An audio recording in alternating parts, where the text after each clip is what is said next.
akan mempresentasikan materi mengenai Activity Based Management. Saya sebagai pemateri pertama, Aisyah Saleh Al-Katiri, dengan NIM 22231428110.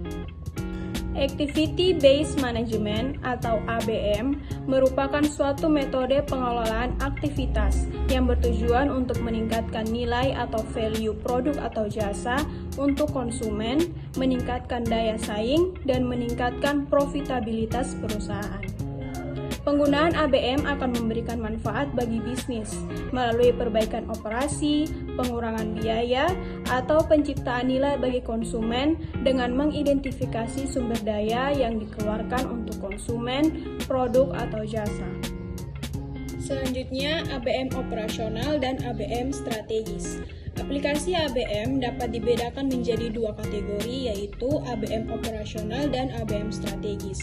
ABM operasional mengarah pada efisiensi operasi, utilisasi aset, dan penggunaan biaya yang lebih rendah.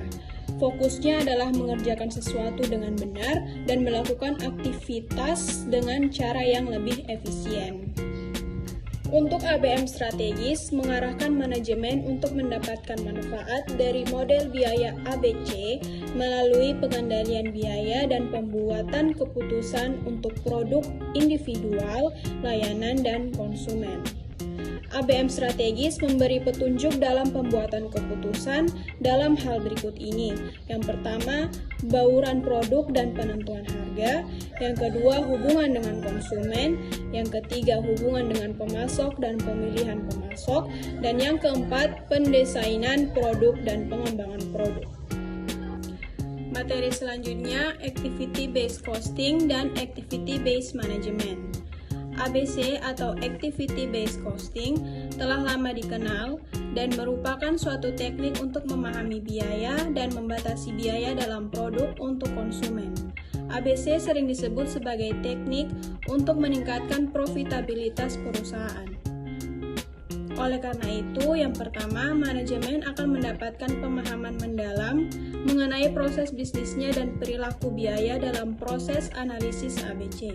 Yang kedua, manajemen akan mengaplikasikan pandangan yang diperoleh selama menjalankan proses mendapatkan fakta dalam ABC. Hal tersebut bertujuan untuk meningkatkan kualitas pengambilan keputusannya. Aktivitas manajemen ini disebut sebagai Activity Based Management. ABC merupakan bagian ABM yang digunakan untuk hal-hal berikut ini. Yang pertama, mendesain produk atau jasa untuk memenuhi bahkan melebihi keinginan konsumen dan mampu menghasilkan laba yang lebih besar. Yang kedua, memberi tanda untuk melanjutkan atau menghentikan perbaikan kualitas, kecepatan, dan efisiensi yang berkelanjutan. Yang ketiga, mengarahkan penentuan bauran produk dan keputusan investasi. Yang keempat, memilih pemasok. Yang kelima, negosiasi produk, fitur, kualitas, dan layanan untuk konsumen. Yang keenam, memanfaatkan proses distribusi dan layanan pada konsumen, sasaran secara efisien dan efektif. Dan yang ketujuh, meningkatkan nilai produk dan jasa perusahaan. Oke, baik, saya pemateri kedua, Angeliani Putri Sonlai, dengan NIM 2223142821 akan melanjutkan materi analisis nilai proses. Analisis nilai proses. Penggunaan ABC dalam ABM akan memberikan arah yang tepat dalam perhitungan biaya produk dan analisis nilai proses. Model ABM memiliki dua dimensi, yaitu dimensi biaya dan dimensi proses. Dimensi biaya memberikan informasi mengenai sumber daya, aktivitas, produk, konsumen, dan objek lain yang menjadi perhatian. Dalam model ini, biaya sumber daya ditelusur kembali pada aktivitas. Kemudian, biaya aktivitas tersebut dibebankan pada produk dan konsumen. Dimensi proses memberi informasi tentang aktivitas yang dikerjakan, tujuannya dilakukan aktivitas ini, dan seberapa baik aktivitas itu dilakukan. Dimensi ini memberikan kemampuan untuk melakukan dan mengukur perbaikan yang berkelanjutan. Untuk memahami sudut pandang proses yang berkaitan dengan perbaikan berkelanjutan, manajer perlu memahami analisis nilai proses atau proses value analysis. Analisis nilai proses merupakan dasar dalam ABM. Analisis ini lebih fokus pada pertanggungjawaban, aktivitas dan cara memaksimalkan kinerja sistem secara luas daripada hal-hal yang berhubungan dengan biaya dan kinerja individu. Analisis ini proses membantu mewujudkan ABM menjadi basis operasional.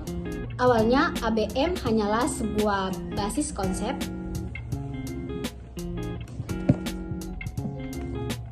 Yang kedua, analisis pemicu, mencari akar penyebab. Pengelolaan aktivitas membutuhkan pemahaman mengenai penyebab biaya aktivitas. Setiap aktivitas memiliki input dan output. Input aktivitas adalah sumber daya yang dikonsumsi oleh aktivitas dalam proses menghasilkan output. Sebagai contoh aktivitas membuat meja, kayu. Input aktivitas tersebut adalah tukang kayu, potongan kayu, alat-alat pertukaran, paku dan cat. Output aktivitas adalah hasil atau produk sebuah aktivitas. Berdasarkan contoh aktivitas membuat meja, output adalah sebuah meja kayu berwarna merah. Pengukuran sebuah output aktivitas adalah jumlah waktu yang dibutuhkan untuk melakukan sebuah aktivitas. Itulah pengukuran yang dapat dihitung untuk sebuah output. Misalnya, jumlah meja kayu berwarna merah adalah ukuran yang dapat digunakan untuk melakukan pengukuran aktivitas membuat meja. Yang ketiga, analisis aktivitas, identifikasi dan penentuan kandungan nilai. Perusahaan sebaiknya melakukan aktivitas berdasarkan kebutuhan produk atau konsumen. Aktivitas dengan pertimbangan kedua hal tersebut akan mengarahkan perusahaan pada efisiensi sehingga lebih fokus pada value content. Perusahaan pun menjadi lebih kompetitif dibandingkan pesaingnya. Oleh karena itu, manajemen harus mampu membedakan antara aktivitas yang memberi nilai tambah dan aktivitas yang tidak memberi nilai tambah. Untuk tujuan tersebut, manajemen perlu menggunakan analisis aktivitas. Analisis aktivitas adalah suatu analisis yang digunakan untuk mengidentifikasi dan menentukan kandungan nilai suatu aktivitas. Umumnya, perusahaan perlu melakukan aktivitas untuk alasan-alasan sebagai berikut. Yang pertama, memenuhi spesifikasi produk atau jasa untuk memuaskan keinginan konsumen. Yang kedua, menjaga keberlangsungan usaha perusahaan. Yang ketiga, menjanjikan manfaat bagi organisasi. Baik, saya sebagai pemateri ketiga atas nama Fani Febriana Dewi Lalipora dengan NIM 222314282 akan membawakan materi berikut. Materi berikutnya tentang analisis bernilai tambah dan tidak bernilai tambah. Aktivitas bernilai tambah adalah aktivitas yang dapat meningkatkan nilai produk atau jasa untuk konsumen. Penghilang aktivitas ini secara otomatis akan menurunkan nilai produk atau jasa untuk konsumen. Aktivitas memotong kain pada saat membuat baju, memasang paku pada saat membuat rangka atap, dan menuangkan besi cair pada saat mencetak plat merupakan contoh aktivitas bernilai tambah. Aktivitas bernilai tambah merupakan aktivitas yang memenuhi hal-hal berikut. Yang pertama, ada perubahan bentuk. Yang kedua, bentuk yang dihasilkan tidak diperoleh dari aktivitas sebelumnya. Yang ketiga, aktivitas lain dapat dilakukan. Yang keempat, untuk memenuhi permintaan atau harapan konsumen. Yang kelima, mendorong pembelian material atau komponen produk. Yang keenam, kontribusi terhadap keputusan konsumen. Yang ketujuh, salah satu langkah penting dalam proses bisnis. Yang kedelapan, untuk memecahkan atau menghilangkan masalah kualitas. Yang kesembilan, dilakukan atas permintaan konsumen atau memuaskan mereka. Yang berikut, aktivitas tidak bernilai. Aktivitas tidak bernilai merupakan suatu aktivitas yang mengkonsumsi waktu, sumber daya, atau tempat, tetapi hanya memberikan sedikit nilai tambah bagi kepuasan konsumen atau bahkan sama sekali tidak memberi nilai tambah. Jika aktivitas ini dihilangkan, nilai atau kepuasan konsumen tidak akan berkurang, tetapi konsumen tidak akan menyadarinya. Aktivitas tidak bernilai tambah adalah aktivitas yang memiliki ciri-ciri berikut. Yang pertama, dapat dihilangkan tanpa memengaruhi bentuk, kenyamanan, atau fungsi produk atau jasa. Yang kedua, menimbulkan pemborosan dan hanya memberikan sedikit nilai tambah bagi produk atau jasa, atau bahkan tidak memberi nilai tambah sama sekali. Yang ketiga, dilakukan karena adanya inefisiensi atau kesalahan dalam aliran panas. Yang keempat, pekerjaan ulang atas suatu pekerjaan yang telah dilakukan pada bagian atau departemen lain. Yang kelima, dilakukan untuk mengawasi masalah kualitas. Yang keenam, menghasilkan output yang tidak perlu atau tidak diinginkan. Yang selanjutnya, strategi pengurangan biaya. Analisis aktivitas menjadi elemen kunci dalam metode Kaizen. Analisis aktivitas dapat mengurangi biaya dengan 4 cara berikut ini. Yang pertama, penghapusan aktivitas. Cara ini dilakukan melalui penghapusan aktivitas yang tidak menghasilkan nilai tambah atau hanya sedikit memberi nilai tambah bagi produk, jasa, atau konsumen, dan tidak dapat berdampak terhadap kelangsungan usaha perusahaan. Yang kedua, pemilihan aktivitas. Cara ini dilakukan dengan memilih aktivitas-aktivitas tertentu yang akan dijadikan satu set aktivitas sesuai dengan strategi kompetisi yang digunakan perusahaan. Yang ketiga, pengurangan aktivitas. Cara ini dilakukan dengan mengurangi konsumsi waktu dan sumber daya oleh aktivitas. Pendekatan ini dilakukan dengan tujuan meningkatkan efisiensi aktivitas yang dibutuhkan atau menghilangkan aktivitas yang tidak bernilai tambah. Yang keempat, pembagian aktivitas. Cara ini dilakukan dengan melaksanakan aktivitas pada skala keekonomian. Pembagian aktivitas ini akan meningkatkan efisiensi aktivitas yang dibutuhkan dengan menggunakan skala ekonomi. Yang berikut, tujuan Kaizen sebenarnya adalah perbaikan proses-proses penting secara konsisten sehingga biaya dapat dikurangi secara bertahap termasuk lini produksi yang sudah matang, sensitivitas harganya yang tinggi, dan tidak memerlukan inovasi produk. Kaizen tidak ditujukan untuk mencapai stabilitas proses produksi yang didasarkan pada standar kerja yang tidak ditentukan sebelumnya. Baik, terima kasih. Saya akan melanjutkan materi keempat. Nama Maria Ursula Oktaviani Rizal dengan NIM 2223142833. Saya akan melanjutkan materi pengukuran kinerja aktivitas. Informasi mengenai kinerja aktivitas dan proses yang telah dilakukan menjadi dasar dari upaya untuk manajemen untuk meningkatkan kemampuan dalam memperoleh keuangan. Informasi kinerja seharusnya dapat mengungkapkan potensi-potensi untuk melakukan aktivitas secara lebih baik. Pengukuran kinerja aktivitas berupa ukuran keuangan dan non-keuangan. Pengukuran ini didesain untuk menentukan sebaik apa sebuah aktivitas dilakukan dan bagaimana hasil yang dicapainya.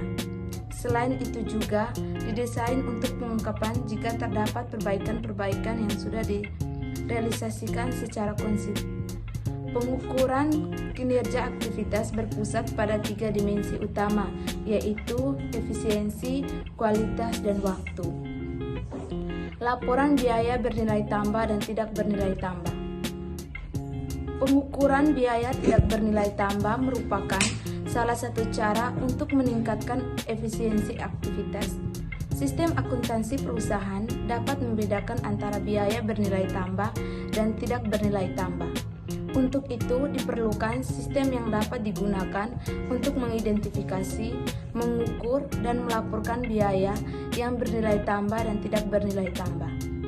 Manajemen dapat membandingkan biaya aktivitas sesungguhnya dengan biaya aktivitas bernilai tambah untuk meningkatkan level aktivitas non-produktif dan tindakan perbaikannya. Dasar untuk mengidentifikasi dan menghitung biaya bernilai tambah dan tidak bernilai tambah adalah hasil identifikasi ukuran output untuk sistem aktivitas. Hasil identifikasi ukuran output digunakan untuk menentukan jumlah standar setiap aktivitas. Biaya bernilai tambah dapat dihitung dengan formula sebagai berikut. Biaya bernilai tambah sama dengan KS kali HS. Sedangkan biaya tidak bernilai tambah dapat dihitung dengan formula berikut ini. Biaya tidak bernilai tambah sama dengan KA kurang KS kali HS. Keterangan KS sama dengan kuantitas sesungguhnya output penambahan nilai untuk sebuah aktivitas.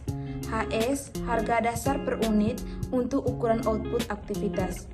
KA kuantitatif aktual dan sesungguhnya output sebuah aktivitas yang digunakan, atau jika sumber daya disediakan sebanyak yang dibutuhkan, atau jumlah sesungguhnya kapasitas aktivitas yang dimiliki, atau jika sumber daya yang disediakan terlebih dahulu untuk digunakan. Yang berikut laporan tren. Manajer selalu ingin mengetahui apakah tindakan-tindakan yang dilakukan untuk perbaikan aktivitas telah membawa hasil. Salah satu cara untuk mengetahuinya adalah dengan membandingkan biaya setiap aktivitas dan periode ke periode. Tujuan dari perbaikan aktivitas adalah pengurangan biaya, sehingga akan terlihat penurunan biaya tidak bernilai tambah dan satu periode ke periode berikutnya. Misalnya, PT Bluetom mulai melakukan perbaikan terhadap 4 aktivitas utama tahun 2013. PT Bluetom melakukan pendesain ulang produk, pemeliharaan mesin terjadwal, pelatihan karyawan untuk tenaga kerja langsung pada proses berkaitan, dan program evaluasi pemasok. Saya sebagai pemateri kelima, Ranju Musa Abidantosi, dengan NIM 2223142841 akan memaparkan materi tentang benchmarking. Benchmarking, pendekatan lain yang dapat digunakan untuk membuat standar penilaian yang dapat digunakan untuk melihat peluang perbaikan aktivitas adalah dengan menggunakan benchmarking. Benchmarking sendiri adalah suatu metode analisis yang dilakukan dengan cara melakukan perbandingan suatu ukuran-ukuran dari unit-unit yang berbeda dalam organisasi yang melakukan aktivitas yang sama. Dalam benchmarking, digunakan praktik terbaik atau best practice sebagai standar evaluasi kinerja. Unit dengan kinerja aktivitas terbaik digunakan sebagai standar bagi unit lain. Nah, untuk unit tersebut kemudian membagi informasi kepada unit lain bagaimana mereka mencapai hasil terbaik tersebut. Untuk dapat melakukan hal ini harus dipastikan bahwa definisi aktivitas dan pengukuran output aktivitas harus konsisten antar unit yang berbeda. Misalnya, output aktivitas pembelian diukur dengan menggunakan jumlah order sebuah fasilitas pabrik mengeluarkan biaya pembelian sebesar 100 juta dengan output sebanyak 5.000 order pembelian. Jika biaya pembelian dibagi dengan jumlah order pembelian, maka didapatkan biaya per order sebesar Rp20.000. Seandainya biaya terbaik per order sebesar 15.000, maka fasilitas pabrik dengan biaya pembelian sebesar 20.000 per order masih memiliki peluang untuk mengurangi biaya pembeliannya sebesar Rp5.000. Tujuan pendekatan ini adalah menjadi yang terbaik dengan melakukan aktivitas dan proses idealnya. Idealnya, perbandingan dengan benchmarking dilakukan dengan para pesaing atau industri lain. Berikutnya, saya akan menjelaskan tentang penganggaran fleksibel aktivitas atau activity flexible budgeting. Dalam pendekatan tradisional, aktivitas disusun menurut asumsi bahwa semua biaya hanya disebabkan oleh satu pemicu biaya, atau lazimnya menggunakan jam tenaga kerja langsung. Semua formulasi perhitungan biaya untuk setiap unsur biaya adalah hasil fungsi dari tenaga kerja langsung yang dilakukan untuk memprediksi besaran biaya berapapun dari banyaknya aktivitas. Dalam penganggaran fleksibel aktivitas, anggaran disusun menggunakan lebih dari satu pemicu. Agar penyajiannya sederhana dan mudah dipahami, disusun berkelompok menurut kesamaan aktivitas. Aktivitas yang homogen dijadikan satu dengan anggaran setiap kelompok dibuat menggunakan satu pemicu yang sama. Untuk menentukan formula biaya, dapat menggunakan metode-metode estimasi yang lazim, misalnya metode tertinggi, terendah, atau high-low method and last square. Materi selanjutnya adalah life cycle cost budgeting.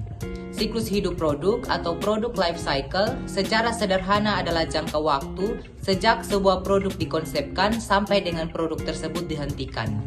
Biaya siklus hidup atau life cycle cost adalah semua biaya yang berkaitan dengan seluruh siklus hidup sebuah produk, dimulai dari tahapan pengembangan, tahapan produksi, dan pendukung logistik pada siklus hidup produk. Selanjutnya adalah biaya target. Biaya target adalah selisih antara harga jual produk untuk mendapatkan pangsa pasar yang diinginkan dengan laba per unit yang diinginkan. Penentuan biaya target pada awalnya merupakan sebuah metode yang digunakan oleh perusahaan di Jepang. Mereka menggunakan penentuan biaya target untuk memotivasi para ahli produk untuk memilih desain yang dapat diproduksi pada biaya yang rendah. Inti penentuan biaya target adalah syllogisme sederhana berikut ini. Yang pertama, biarkan pasar yang menentukan harga jual pada produk masa depan. Yang kedua, berdasarkan harga jual tersebut, tentukan margin laba yang diinginkan perusahaan. Yang ketiga, sisa harga jual dikurangi margin laba adalah biaya target produk yang harus diproduksi. Misalnya, di sini saya akan membahas contoh soal. Harga jual untuk produk kamera digital adalah sebesar Rp1.500.000 dengan pangsa pasar 10%. Manajer pemasaran mendedikasikan bahwa dengan menjual produk seharga Rp1.250.000 akan meningkatkan pangsa pasar menjadi 20%. Direktur perusahaan menginginkan laba per unit pada produk kamera sebesar Rp250.000. Biaya target untuk kamera digital dapat dihitung sebagai berikut. Biaya target sama dengan Rp1.250.000 dikurangi dengan Rp250.000 sehingga biaya target yang didapat adalah sebesar Rp1.000.000. Jika saat ini biaya produksi per unit untuk produk kamera sebesar Rp1.200.000, maka pengurangan biaya untuk mencapai biaya target dan laba yang diinginkan sebesar Rp200.000, di mana Rp200.000 ini didapat dari Rp1.200.000 dikurangi Rp1.000.000. Untuk mencapai target sebesar, manajemen harus memprogramkan pengurangan biaya melalui analisis dan pengolahan aktivitas. Baik, saya sebagai pemateri ke-6, Rinfo Linsiska Mone dengan NIM 22231428443, saya akan melanjutkan materi mengenai pengukuran non-keuangan kinerja aktivitas. Kinerja tidak selalu hanya dapat diukur dari aspek keuangannya saja. Dalam sistem akuntansi, pertanggungjawaban akuntansi kontemporer, pengukuran non-keuangan untuk kinerja yang memiliki peran penting pada lingkungan bisnis tradisional yang relatif stabil. Kinerja diukur dengan membandingkan antara hasil yang sesungguhnya dengan standar yang telah ditentukan sebelumnya. Saat ini, lingkungan bisnis begitu turbulen sehingga pengendalian operasional harus lebih cepat merespon suatu kejadian, bahkan sebisa mungkin harus sudah bereaksi sebelum terjadinya suatu kondisi. Penggunaan pendekatan tradisional seringkali memakan waktu karena harus menunggu suatu periode standar selesai dan kadang butuh waktu beberapa minggu, bulan, bahkan tahun. Hal tersebut mengakibatkan manajemen terlambat untuk merespons suatu kejadian. Perubahan yang berkelanjutan membutuhkan evaluasi yang lebih tepat waktu untuk mencapai tujuan perubahan berkelanjutan. Maka peran pekerja dalam kinerja aktivitas harus ditingkatkan. Selain itu, ukuran kinerja operasional harus berkaitan dengan 3 dimensi kinerja aktivitas sebagai berikut. Yang pertama ada pengukuran efisiensi. Kinerja efisiensi diukur dengan membandingkan antara output yang dihasilkan dengan input yang dipergunakan. Pada pengukuran kinerja operasional, lazimnya output untuk proses produksi diukur dalam satuan unit produksi. Satuan ukuran sangat tergantung pada aktivitas yang diukur. Ukuran aktivitas penerimaan misalnya dapat diukur dengan banyaknya jumlah penerimaan. Tujuan pengukurannya adalah untuk meningkatkan produktivitas aktivitas penerimaan. Yang kedua ada pengukuran kualitas. Kualitas produk atau jasa secara operasional dapat didefinisikan sebagai pemenuhan harapan atau bahkan melebihi harapan konsumen. Ukuran operasional kualitas sangat ditentukan oleh jenis aktivitas atau proses dan input yang digunakan. Pada proses produksi dengan produk barang jadi atau komponen, ukuran operasional yang dapat digunakan misalnya jumlah unit catat. Jumlah unit catat dibagi unit total yang diproduksi, persentase kegagalan eksternal, dan banyaknya bahan sisa dibagi jumlah bahan digunakan. Yang ketiga ada pengukuran waktu. Terdapat dua karakteristik yang berkaitan dengan kinerja waktu, yaitu keandalan dan daya tanggap. Keandalan berarti ketepatan waktu. Output dari aktivitas dapat disampaikan pada konsumennya. Ini dapat diartikan sebagai kemampuan memenuhi waktu pengiriman yang dijanjikan. Daya tanggap mengukur lama waktu tunggu yang dibutuhkan untuk menghasilkan output yang dibutuhkan. Tujuannya adalah untuk mengurangi waktu tunggu. Kedua pengukuran tersebut penting untuk pengukuran operasional karena menekankan pada kemampuan ketepatan waktu.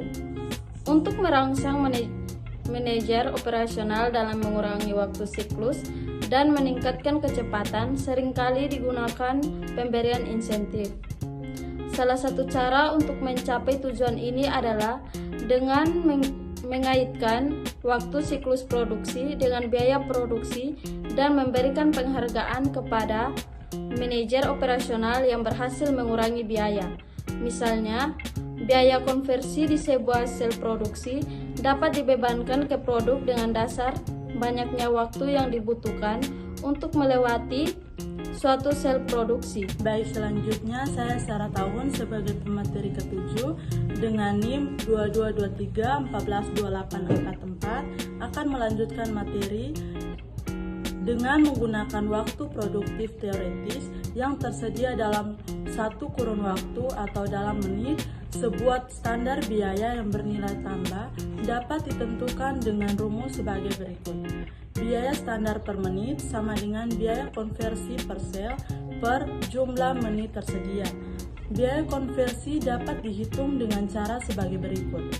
Biaya konversi per menit sama dengan biaya standar per menit kali waktu siklus sesungguhnya untuk menghasilkan unit dalam waktu kurun waktu tertentu. Manajer dapat mengetahui potensi peningkatan dengan membandingkan antara biaya per unit yang dihitung menggunakan waktu siklus sesungguhnya dengan biaya per unit yang dihitung menggunakan waktu siklus teoretis atau optimal. Semakin lama waktu yang dibutuhkan untuk memproduksi, semakin tinggi biaya yang diproduksi. Misalnya, PT Ditgaya memiliki data untuk salah satu sel produksinya sebagai berikut.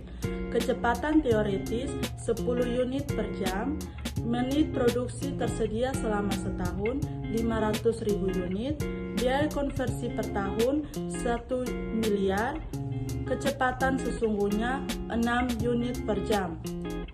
Pengukuran operasional berbasis waktu lain yang dapat digunakan manajer adalah menghitung keefektifan siklus produksi atau dikenal sebagai Manufacturing Cycle Efficiency atau MCE yang diformulasikan sebagai berikut.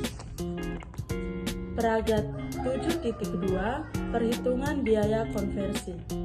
Biaya konversi sesungguhnya per unit. Biaya standar per unit 1 miliar per 500.000 menit sama dengan 2.000 per menit. Waktu siklus sesungguhnya 60 menit per 6 unit sama dengan 10 menit per unit. biaya konversi sesungguhnya per unit, waktu siklus teoretis 60 menit per 10 unit, sama dengan 6 menit per unit. Biaya konversi teoretis sama dengan 2000 kali 6 sama dengan 12.000 per unit. MCE, waktu bernilai tambah per waktu bernilai tambah waktu tidak bernilai tambah. Waktu bernilai tambah adalah waktu yang dibutuhkan untuk mengubah bahan buku menjadi barang jadi. Waktu untuk aktivitas lain sebenarnya merupakan waktu untuk melakukan semua aktivitas bernilai tambah atau seperti pemindahan bahan, inspeksi, dan waktu tunggu. Idealnya, waktu yang dibutuhkan oleh aktivitas bernilai tambah adalah 0 sehingga nilai MCE yang terbaik adalah 1. Semua upaya yang dilakukan untuk mendekati MCE sama dengan 1 pada hakikatnya adalah upaya pengurangan biaya. Contoh berikut menggunakan data peraga 7.12, waktu siklus sesungguhnya adalah 10 menit, sedangkan waktu siklus teoretis adalah 6 menit. Waktu yang ditentukan pada aktivitas tidak bernilai tambah adalah 4 menit atau 10 menit kurang 6 menit. Sedangkan MCE dapat dihitung sebagai berikut. MCE sama dengan 6 menit per 10 menit sama dengan 0,6. Sekian dari kami kelompok 6. Terima kasih.